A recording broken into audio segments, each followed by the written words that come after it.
Assalamualaikum semuanya. Perkenalkan, nama saya Fahmi Amar Al-Abio, biasa dipanggil Bio. Saya kelas 3 SD dan bersekolah di SD Tunas Lestari Sungai Gedang. Hari ini saya akan mengulas buku Abdul dan Harimau yang ditulis oleh Tyas Wijadi dan Dini Trasna Dewi. Suatu hari di Kesultanan Jambi ada tiga abdi sultan, yaitu Mahmud, abdi terkuat sultan, Tahir, abdi terpintar sultan, dan Abdul, sang penjaga kucing istana. Suatu hari Sultan memanggil tiga abdinya untuk tugas penting. Ternyata Sultan mendapat keluhan karena hewan ternak warga mereka itu dimakan harimau. Abdul pun menawarkan dirinya untuk menangani harimau tersebut. Namun Sultan menggelengkan kepalanya. Ia menyuruh Mahmud, abdi terkuatnya, untuk menangani harimau tersebut. Mahmud pun berjalan ke hutan dengan percaya diri. Namun setelah beberapa hari, Mahmud tak kunjung pulang ke istana.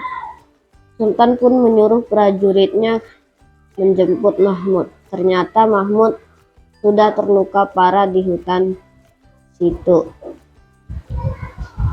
Abdul pun sekali lagi menawarkan dirinya untuk menangani harimau tersebut. Namun lagi-lagi Sultan menolak permintaannya tersebut. Ia menyuruh Tahir, abdi terpintarnya, untuk menangani harimau tersebut.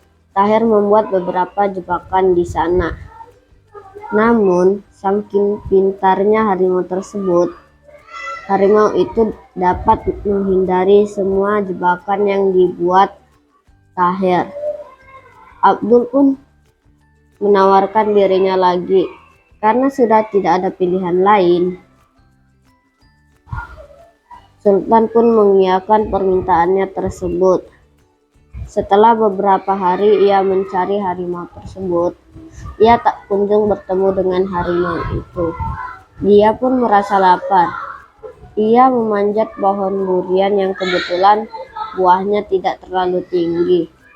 Saat di atas pohon, ia mendengar auman harimau. Ia pun menyapa harimau itu. Tapi saat menyapa harimau tersebut, durian yang dipegang Abdul jatuh ke kepala harimau. Harimau pun marah dan mengguncang pohon itu. Abdul pun membujuknya. "Aku akan mengambilkan durian terbesar untukmu."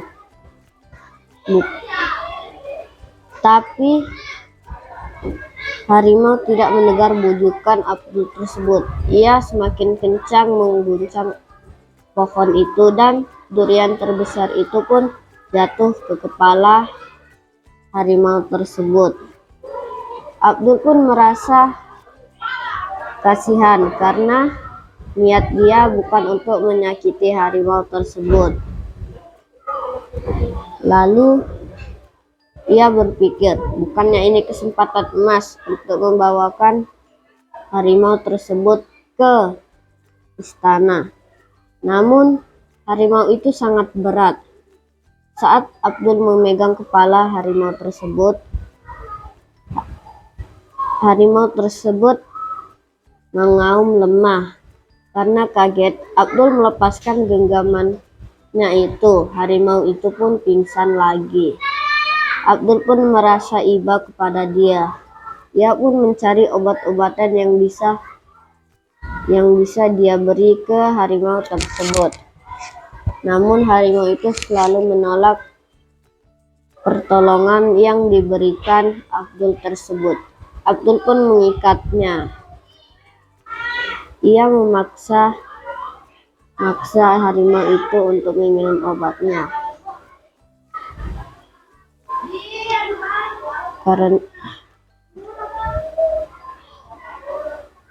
Harimau itu pun memakan obat-obatan yang diberi Abdul tersebut, walau terkadang Abdul menginjak ekornya atau menekan hidungnya.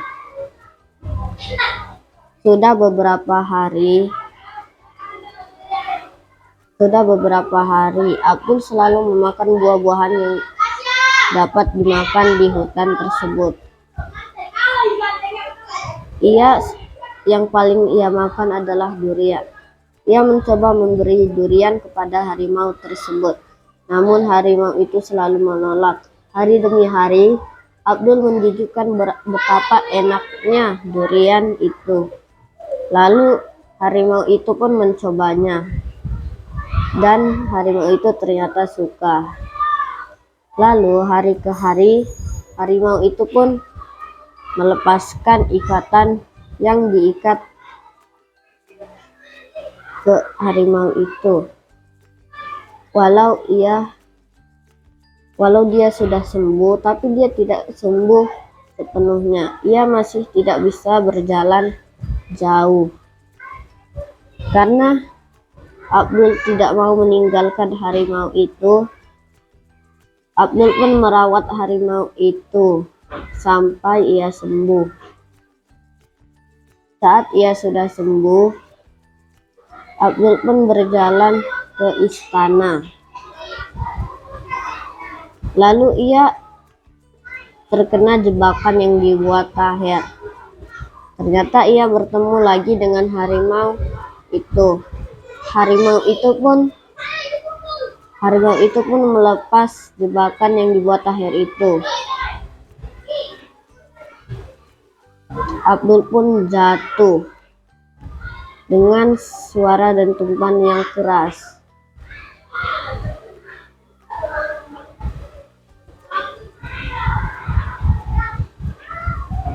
Itu balasanku kepadamu sudah menjatuhkan durian ke kepalaku, kata harimau tersebut.